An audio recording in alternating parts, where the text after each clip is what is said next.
Bonjour, nous continuons ici notre approche des bons outils du démêlage avec ce que nous appelons les brosses douces. Nous aborderons aussi la question de la manière de les utiliser et des produits qui peuvent nous aider dans notre travail. Les brosses douces. Mais pourquoi ce nom? Parce que nous n'avons pas trouvé d'autre appellation générique pour les désigner. Ce sont toutes les brosses faites de soie souple, généralement en poil de sanglier, mais aussi parfois en fibre synthétique ou parfois un mélange des deux. Une fibre synthétique centrale, plus longue, entourée d'un bouquet de fibres en poil de sanglier un peu plus courte.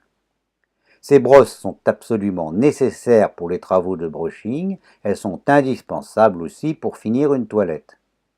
Elles permettront de donner du brillant et du glissant au poil ras comme au poil court et des formes au poil long.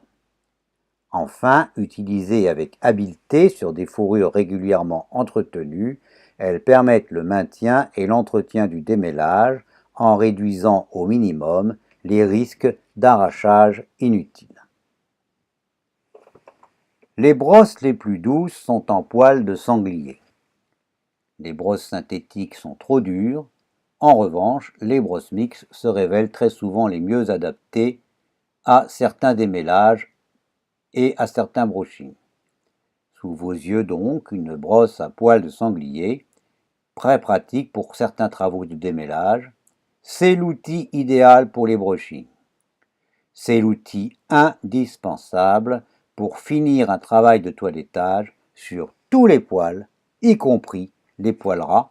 Si l'on veut donner du brillant à un poil ras, il faut utiliser la brosse de poil de sanglier. Après quoi, vous avez ce qu'on appelle la brosse mixte. La brosse mixte, eh bien, en voilà une. Vous avez une soie centrale synthétique entourée d'une touffe de soie naturelle. Elle est appropriée dans certaines situations spécifiques et elle doit donc, elle aussi, faire absolument partie de votre équipement. Certaines brosses à poil de sanglier sont tout à fait de qualité très supérieure à d'autres. Là, vous avez un exemple d'une excellente brosse à poil de sanglier qui vaut un certain prix et qui est à privilégier pour certains brushings.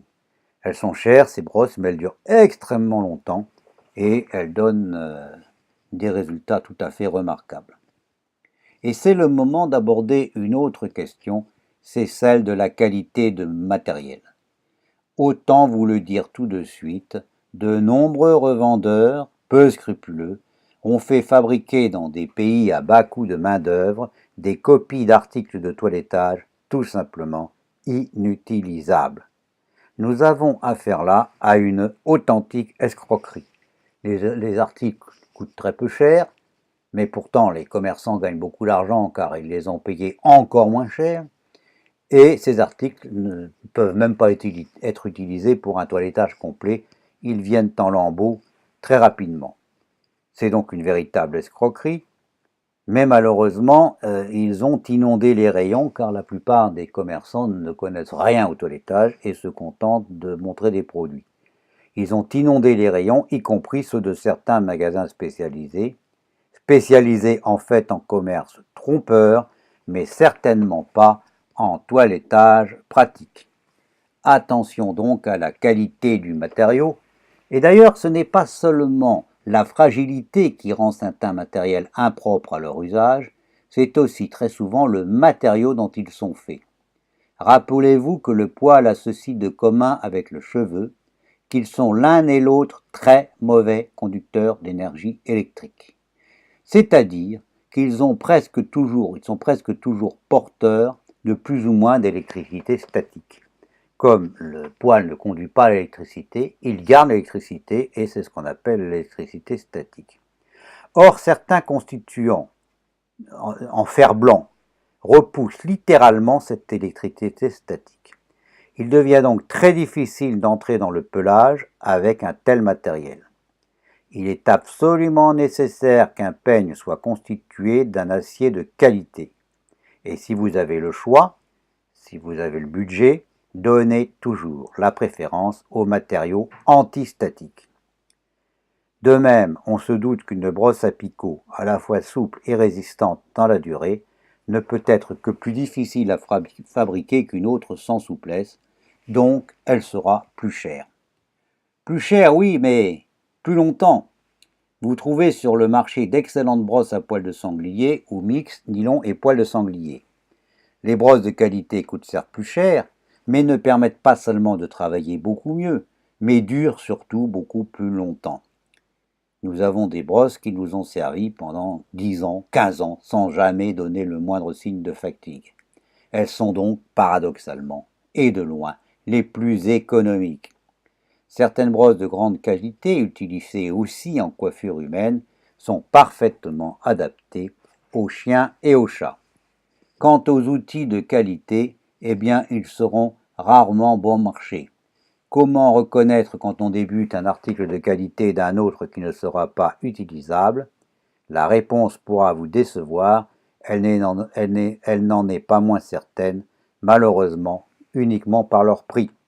Vous ne pouvez pas vous y tromper, les escrocs savent bien que le moyen le plus sûr d'arnaquer leur clientèle est de proposer les prix les plus séduisants.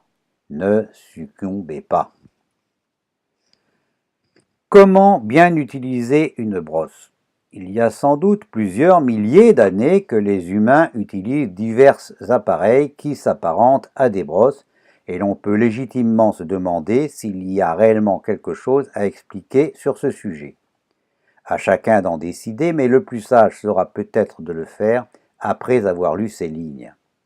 Nous aborderons la manière de tenir une brosse de manière ergonomique à la fin de ce guide, à la fin de ces entretiens.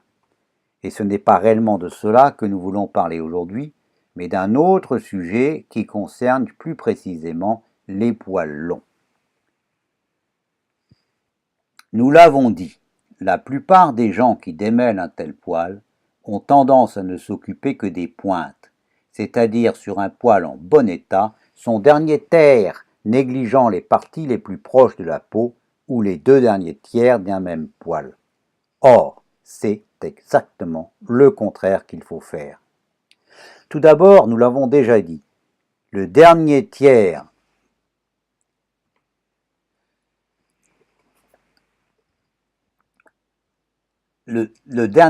donc d'un poil, la pointe, est extrêmement fragile. Cette pointe peut être détruite par simple usure mécanique, par exemple des contacts répétés avec le sol, ou par une certaine forme d'arrachage, séparation d'avec la tige.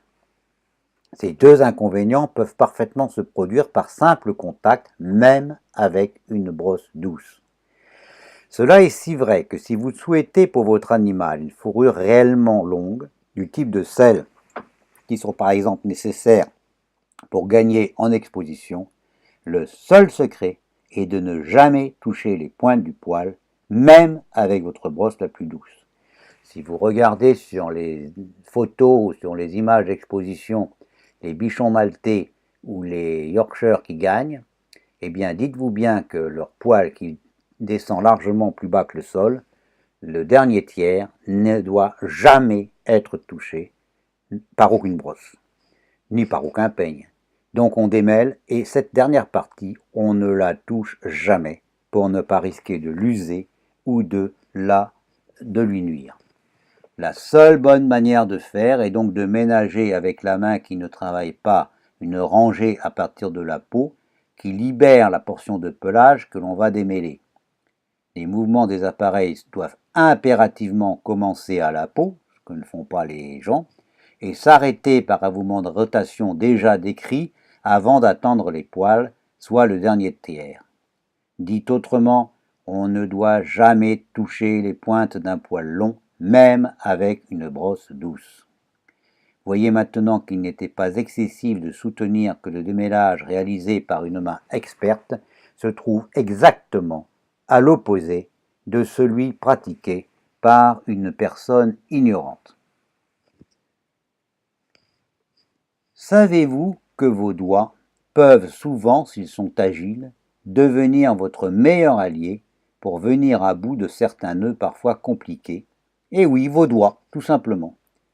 Certaines personnes poussent cette manière de faire jusqu'à un niveau qui s'apparente à un véritable travail d'art. Il faut bien entendu pour cela se servir des deux mains. On écarte les poils de la touffe progressivement en tirant un peu dans tous les sens.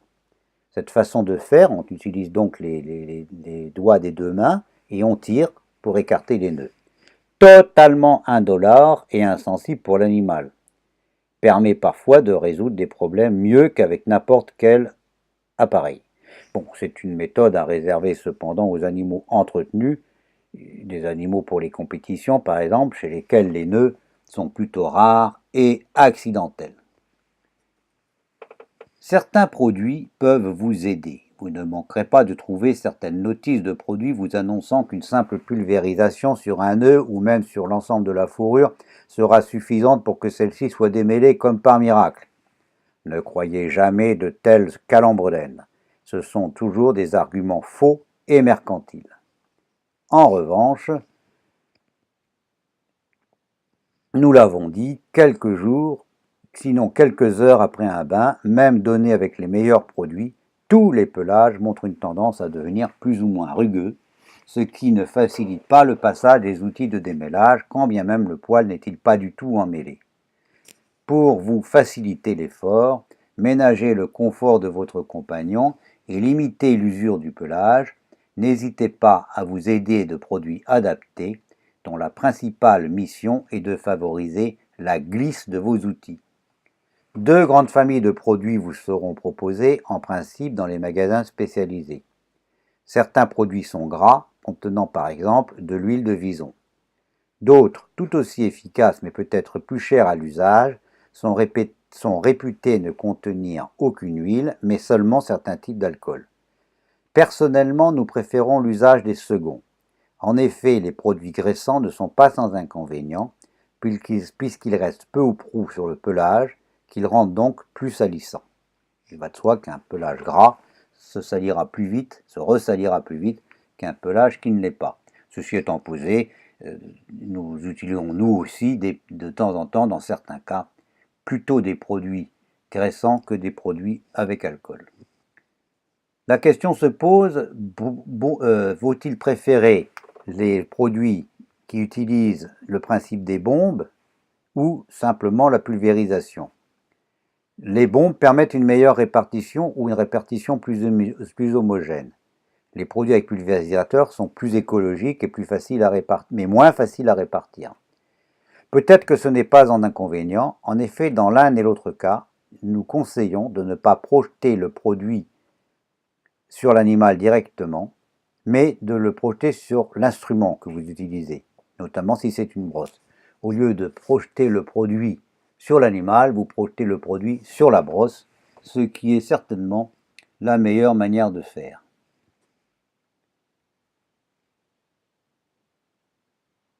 Cet entretien vient conclure ce que nous voulons vous transmettre en ce qui concerne le démêlage.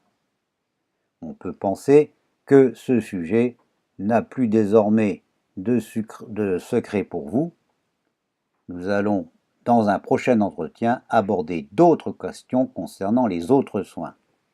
Merci donc de votre attention et à bientôt.